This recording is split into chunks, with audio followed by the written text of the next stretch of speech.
one of those moments when you go into not real. Mental illness is tough, you know? This is Michael Handley. After his wife Schanda left him, he orchestrated the kidnapping of both her and their daughter. However, the kidnapping went wrong, and the two hired kidnappers drowned while trying to evade the police. To paint a picture of innocence, Michael sent a staged video to Schanda 2 weeks later, claiming he was also a victim of the kidnapping. But she wasn't buying it. She knew her husband was the one behind her abduction. Despite her certainty, the lack of substantial evidence prevented Michael from being formally charged.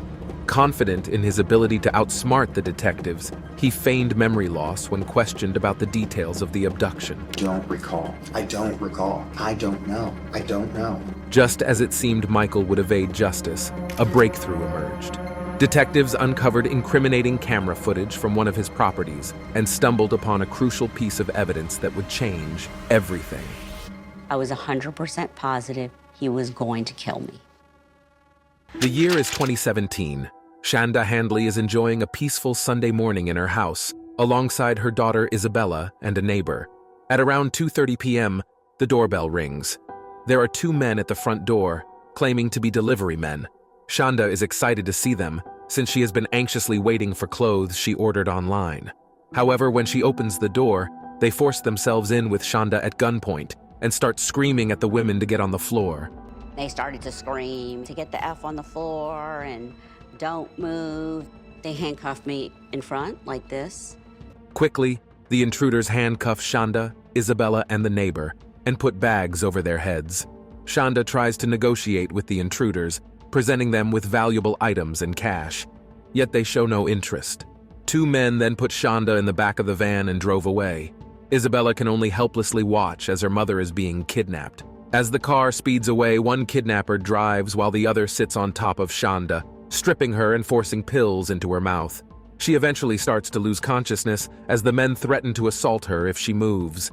In that terrifying moment, Schanda starts praying for her life. An hour later, as the men drive east on Interstate 10, her prayers are answered when a police officer, Chad Martin, notices a suspicious van swerving down the road and attempts to make a traffic stop. There was a wreck on the interstate. I got stopped behind a white van. I could kind of see the driver of the van was starting to get nervous. In the mirror, he was looking at me. He decided to get into the shoulder and speed off. And the chase ensues. Taking a detour down a dead-end road, they find themselves stuck in the mud, forcing them to abandon the vehicle and run. Meanwhile, Martin checks the van and discovers a barely conscious Schanda Handley in the back. She looks at the officer and asks, "Are you the real police? Or are you the one that's going to kill me?" Martin assures her she is completely safe now. The very next day, authorities found the kidnappers' bodies in a nearby waterway, drowned while trying to flee after abandoning the van. Yet Handley can't shake the feeling that the real criminal orchestrating the scheme is still out there, posing a threat to her safety. Right after she got rescued, Handley told me she thought her husband hired them to kill her. Officer Martin recounts, the intensity of the situation still fresh in his mind. Schanda revealed that, in the challenging months before the kidnapping, her husband, Michael, was the least likely person she could have thought would harm her. In the fast-paced world of tech, Michael hit the jackpot early, becoming a millionaire at just 30, but success brought its own demons. Overwhelmed, he drowned in a sea of alcohol, triggering a free fall. Money slipped away, and he found himself locked out of his children's lives. However, Handley managed to transform his life and make a comeback. Schanda and Michael's paths crossed in 2005 in Lafayette through mutual friends, back when both were single parents navigating the aftermath of failed marriages. Also, both of them were recovering from addiction. At the time they met each other, Schanda had been sober for 18 years, while Michael was 1 year sober. The new couple clicked instantly, tying the knot in Hawaii a year later. Shanda's daughter, Isabella, quickly warmed up to her new father figure. Michael also got back on track in the business world. He played a key role in launching businesses that specialized in selling vitamins, energy supplements, and calcium creams. Once battling alcoholism, he turned his life around by establishing the Townsend Recovery Treatment Centers across the South. These facilities thrived, eventually being sold to a Tennessee company for a whopping deal exceeding $21 million in late 2015. Together with his wife, Schanda, they managed the Handley Family Foundation, hosting fundraisers at renowned spots like Ruth's Chris Steakhouse They claimed the proceeds would support groups aiding underprivileged children, cancer patients, and young professionals eager to make a difference in their communities. But their lives as happy millionaires didn't last for long. In 2017, just under 2 years after they sold their company, Schanda discovered a bottle of Adderall with Michael Handley's name on it. This was a real eye-opener for her, seeing firsthand what was going on. But soon, she found out even worse. Michael was seeing another woman. Schanda laid down an ultimatum. Michael needed to seek treatment. Yet faced with his refusal, she confronted a tough choice. While their marriage was falling apart, Michael claimed Schanda assaulted him. She got charged, but a judge later acquitted her. He also claimed she hired a hitman to end his life and horrifyingly threatened to bite off his genitals, swallowing them before his eyes. He recounted episodes of physical abuse, punches, kicks, bug spray assaults, and even a fire extinguisher attack. The allegations extended to threats of not just his life, but also hers and her teenage daughters. The relentless barrage included incessant calls and a barrage of harassing and threatening text messages. Then, in late March, the situation took a sinister turn. Seemingly unhinged, she barricaded herself in a bedroom at their Mississippi camp, leaving destruction in her wake. Furniture shattered, and 2 bullet holes piercing a once intact wall.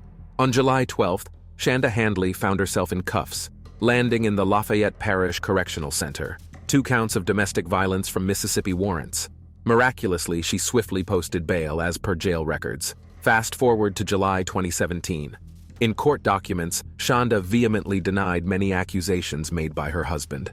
No intention to harm him or their child, she insisted. However, she admitted to feeling hostile and downcast upon discovering Michael's alleged infidelity and excessive prescription drug use.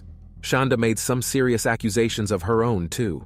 According to records, she claimed that Michael tried to get into her email, put a tracking device on her phone, let his subservient mistress reach out to her, had others send threatening voice messages, and even installed spyware on her computer. Schanda desperately pleaded with the authorities, trying to make them see she was the one who was in danger. Meanwhile, Michael's actions became more and more unpredictable. Despite being the one who first filed for divorce in spring 2017, he had a sudden change of heart. Schanda reveals that he was now insisting on reconciliation, threatening her with a humiliating consequence if she refused. He would send their private, intimate videos to the people in the community if they didn't get back together. Schanda wrestled with the decision, realizing she couldn't bring him back. And so, the videos were sent out to hundreds in the community. Cousins, uncles, school admins, political allies, and neighbors. In a gripping turn of events, just as Schanda felt she reached her breaking point, on June 8, 2017, almost precisely 2 months before the abduction, Michael Handley stealthily entered her home through the garage. He erupted in anger, a stench of alcohol surrounding him. He was beyond furious, and suddenly, she found herself cornered against the wall. The only thing she could do was scream, "Isabella!" That's when he silenced her, clamping his hand over her mouth, and to her horror, he revealed a 9mm gun. And he said, "If you scream or anybody comes to interfere, I will shoot you both. I will kill you both. Do you understand me?" After hours of pleading with him to leave, he finally left the house. She immediately called the cops, but he wasn't arrested. Schanda filed dozens of reports against Michael, but a lot of times, the police didn't believe her. Many times, he'd be in a different state. Investigators, at times, thought they lacked sufficient proof to move ahead and secure a warrant for the arrest. However, following the abduction, investigators were sure they had crucial evidence for an arrest. Even though the investigators had their eyes on Michael Handley as the likely person who organized the abduction of Schanda Handley, proving it wasn't easy. The main witnesses, the kidnappers, were no longer alive, making the case tricky. However, Handley had left some breadcrumbs that made it a bit simpler for the detectives. Detectives traced the VIN number on the white van that Schanda was found in, and it takes them straight to an Enterprise dealership in Baton Rouge. The dealership drops information. A few days ago, a guy named Lawrence Michael Handley came by and rented that exact van. But here's the kicker. Just a couple of days before that, he visited Barney's Police Depot, a store specializing in police gear. Caught on store surveillance cameras, Handley is spotted pulling up and acquiring handcuffs.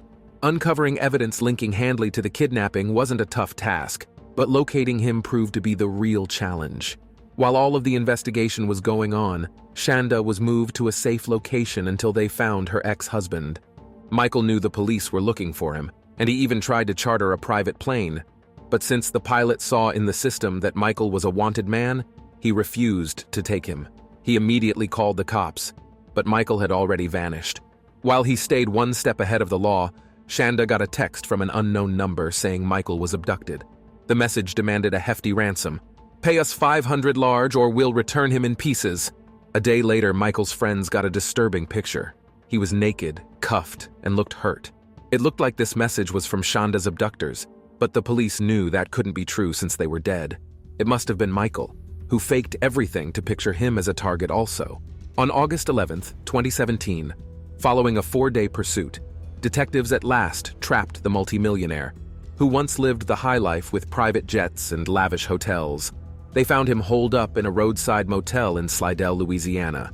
As they apprehended Michael Handley, investigators searched into the pile of almost $10,000, pizza boxes, and illegal substances, uncovering a peculiar to-do list.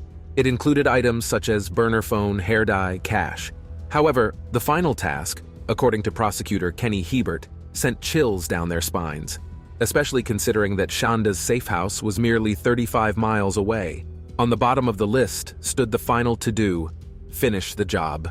With this, it appeared Michal was planning to kill his wife. Michael Handley entered a plea of innocence against the charges, such as plotting second-degree murder. Now, the prosecutors were digging into the details, crafting their case against him. Without a doubt, she fell prey to a kidnapping. However, according to Kevin Stockstill, the man defending Michael Handley, the physical evidence fails to confirm his client's involvement in the incident. Stockstill argues that there's a reason behind it all. The story starts when Michael hires Sylvester Bracey, not for a sinister plot against his wife, but, as he asserts, to help with moving furniture.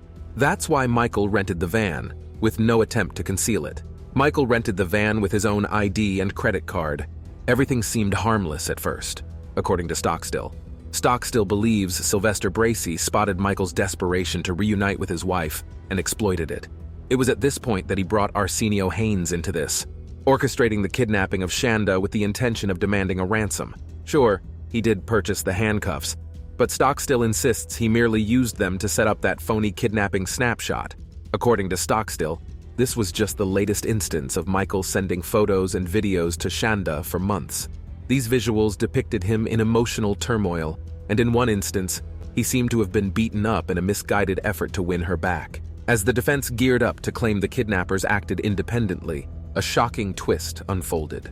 Schanda Handley stumbled upon a damning revelation while clearing a distant Mississippi property they possessed. She found a camera on the property, which recorded hundreds of hours of Michael. In the video, Michael can be seen walking around the house talking to himself. In one instance, he says, "I'm gonna kill her, I'm gonna kill her." Prosecutors suspect he planned to harm her, targeting Schanda. Just days later, Michael became even more explicit in a chat with a friend in the Mississippi house's living room. In another clip, only 2 weeks before the kidnapping, police caught Michael Handley alongside Sylvester Bracey at that very property, scheming about how it's the ideal spot, according to prosecutors, to take Schanda and subject her to torment. And maybe something even worse. He declares, "No one can get in here. It's almost impossible." Bracey quickly retorts, "But it'll be impossible for her to escape also." In addition to other physical evidence, the detectives revealed they now had solid proof that Michael had schemed Shanda's abduction, suggesting his endgame was to have her murdered. Then, out of the blue, Michael Handley decided to share his perspective on the matter. Facing trial for the abduction of his estranged wife, Schanda, Michael Handley found himself confined in the Lafayette Parish Correctional Center. However, even from behind bars, Schanda claims that Michael persisted in tormenting her. She received a lot of mail and messages, even calls from him. Adding to that, Schanda constantly feared the possibility of Michael being released. This anxiety stemmed from a moment when the defense claimed that Michael, due to mental illness, could be found not guilty because of insanity. But for prosecutor Kenny Hebert, this marked a last-ditch effort to secure Michael's freedom. In their strategy, they aimed to bring in some experts to testify, saying, "He shouldn't be in jail. He needs treatment in mental health facilities." However, these facilities are way less secure than a jail. Michael's lawyers presented his mental health records, revealing bipolar disorder worsened by drug addiction. They argued he was legally insane when the kidnapping happened. 2 court-assigned doctors supported this claim, yet the judge declared Michael fit for trial and insisted he stay in jail. As Michael Handley faced legal troubles, March 2018 marked the end of his marriage to Schanda. Surprisingly, she gained control of all the assets. However, there was no money, none at all. Michael believed the American dollar was going to collapse, so he had all his fortune in gold bars. Schanda claimed she'd spotted gold before, insisting there had to be gold on that property. People even went out with metal detectors, hoping to uncover his hidden stash. Despite their efforts, no gold was ever found. On top of that, she was left with some of Michael's debts too, $750,000. Schanda felt beaten after enduring so much, but it wasn't in vain. While sorting things out, Shanda's divorce attorney, Christine Meyer, called on Michael for a deposition. Surprisingly, he agreed. Shanda's divorce attorney teamed up with the prosecutors, forming an unexpected alliance. Now all eyes were on Michael Handley, eager to hear what he had to say. Michael faced questions regarding his connection with Sylvester Bracey and the purpose behind renting that van. He stuck to his initial narrative, claiming he rented it to move the furniture. He claimed he hired movers to relocate furniture, but they went rogue, thinking he had cash. I pick up the phone, and the moment I say hello, all hell breaks loose. A voice on the other end screams, "We've got your wife!" It hits me like a gut punch, a moment so surreal it feels unreal, like stepping into a nightmare, Michael said. When asked about how he met the other kidnapper, Bracey, he said he couldn't remember. However, he emphasized one thing specifically. He would never kidnap his wife, because he loved her so much. However, one thing didn't quite make sense. The camera footage from his house in the forest. In the footage, he said, "I'll kill her," referring to his wife, the same wife he said he loved so much. Under the intense scrutiny of interrogation, Michael Handley crumbled, unraveling his defense with the very words he chose. As the trial date rapidly approached, Michael's defense lawyer feared the possible outcome. As the trial loomed closer, Michael Handley hinted at his willingness to negotiate, just hours before the proceedings were set to begin. He would plead for second-degree kidnapping. That's 15 years minimum, and if things go the other way, it could stretch to 35 years max. If he went to the trial, there was a chance he would get a life sentence. However, there was also a possibility he would get away. In the end, the decision was Shanda's. Her ultimate fear was that Michael could get away with everything because that's what always happened in the past. That's why, in July 2021, she gave the nod to his admission of guilt for second-degree kidnapping. In under a year, on March 24, 2022, Schanda found herself in court. Isabella and Michael were present as well. To sway the judge into handing Michael the harshest punishment possible, Isabella opted to share a victim impact statement. She shared a story about how much it messed up her life, and it still does. She didn't think he realized it affected her too, not just Schanda. When Michael finally spoke, there were no tears or apologies, just another twisted story. Now he confessed to hiring 2 guys to stage Shanda's kidnapping, but he insisted it was all a fake setup. His plan was to play the hero and swoop in to save the day. It was just one of his many games to try to save himself. However, in the end, the judge backed the prosecution, slamming Michael Handley with the harshest punishment possible for organizing the kidnapping of his wife and planning to kill her. 35 years in prison. That way, he gets out of prison when he's 79. Although Schanda is happy with the maximum possible punishment, she still fears what will happen when he gets out. Please subscribe for more videos like this. Turn on notifications and leave a like to help the channel. Thank you for watching.